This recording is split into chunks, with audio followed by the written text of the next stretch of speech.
Magandang araw po sa inyong lahat. Ako po si Father Jun Sescon, ang Kura Paroko at Rektor ng Basilica Minor at Pambansang Dambana ni Jesus Nazareno at Bishop-elect ng Diocese ng Balanga sa Bataan. Marami na tayong kwento ng himalang naririnig sa mga deboto ng mahal na Poong Nazareno.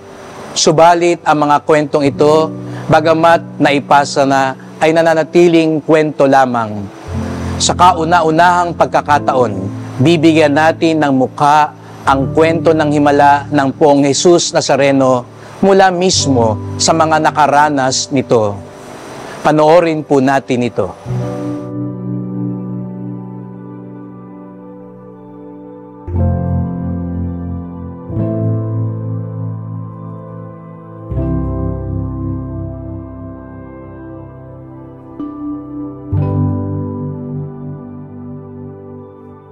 Ako si Ramel Victorino R. Julio. Starting po ko ng 12 years old nang natuto akong pumasal sa mahal na Nazareno. Kasi po, ang pamilya po namin talaga ay deboto na ng mahal na po Nazareno.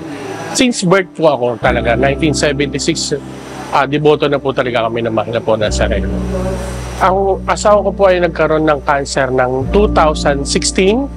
Na-detect ang kanyang brain cancer, stage 4 ng 2016. Nung na-detect po yung kanyang sakit ay nasa ibang bansa po siya. Nag-OFW po dapat siya sa Amerika. Na kinuha po siya ng kanyang auntie and then nag-trigger lang po yung kanyang sakit ay sa seizure. Doon po nagsimula sa seizure.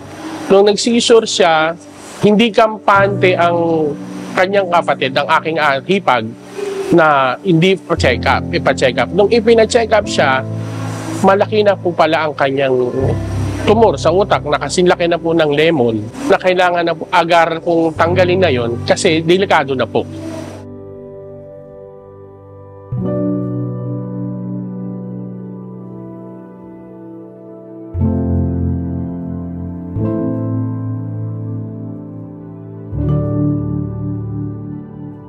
Nung panahon ng planning po namin, medyo mahirap po talaga yung nangyari sa kanya.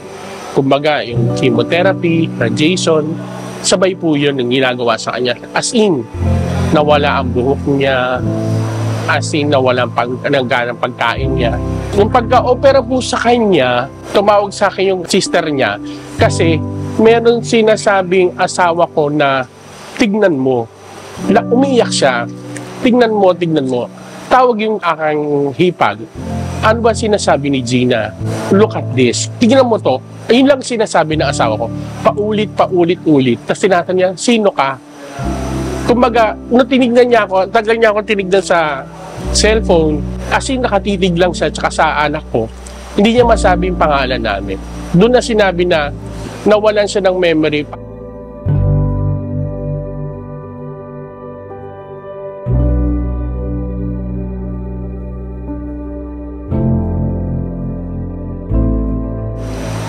Ang hirap. Ang tagal mo siyang kasama. Sa isang iglap, biglang makakalimutan ka niya dahil sa sakit niya. So, inisip ko na hindi bibigay ni Lord John kung di namin kaya na tawirin yung problema na yun. Kung binigay niya problema, may solusyon yun. Kumbaga, manalig lang. Huwag lang mawawala yung pananalig mo sa Diyos na subukan natin. Pag ganun lang ang po yun, sinubukan kami ni Lord na kung kaya namin masurvive yung sakit. Lahat ng buong pamilya po namin ay tumulong sa akin sa pagdadasal para lang makasurvive ang asawa ko sa kanya. At doon ko rin po nalaman na talagang may milagro po talaga sa mahal na po na walang imposible sa Black Nazarene. Basta, di mawawala ang faith mo. Nag-planning kami sa doktor niya na ang gagawin sa kanya ay chemotherapy and radiation. Sabi nga niyan, matindi yung case ng asawa mo, rare, kumbaga, bihira yung GBM, glioblastoma kung tawagin po yun. Delikado po talaga. Bihira daw po nakakasurvive sa cancer. Ang masakit man pakinggan na sabi ng doktor na 14 months kailangan natin umepekto ang gamot sa asawa mo. Yun ang po sinabi niya sa akin. Wala tayong magagawa pag hindi gumana ang gamot sa kanya. Bago sabi pa naman doktor ko, gagamit tayo ng siyensya, gagamit tayo ng dasal, ng milagro. Kasi bihira talagang nakakasurvive sa ganyan sakit. Sinabihan kami ng 14 months na parang ang hirap po tanggapin lang.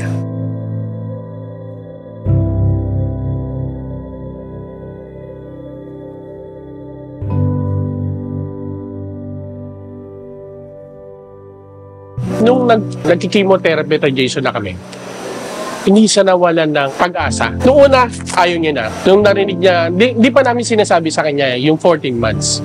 Pero nahihirapan na siya. Umaayaw na siya. Inatanggihan niya na yung gamot. Pinalakas ko yung loob niya sa magitan ng mahal na Nazareno. Hindi nawala yung, yung pananampalataya or yung tiwala namin na gagaling siya. Na paniniwala namin na gagaling siya. Gumaling po siya. That was 2023, Mother's Day, meron po siyang MRI result. Babasahin na po ng oncologist niya. Nung binasa ng oncologist niya, oh, congratulations. Hindi ka na babalik muna rito. Cancer-free ka na. Napaka-importante po ang pananampalataya natin. Huwag tayo mawawala ng pag-asa. Kahit anong problema, may solusyon. Pag binigay sa atin yan, may solusyon. Kung gabaga, pagsubok, subukan tayo kung hanggang saan ang pananampalataya natin.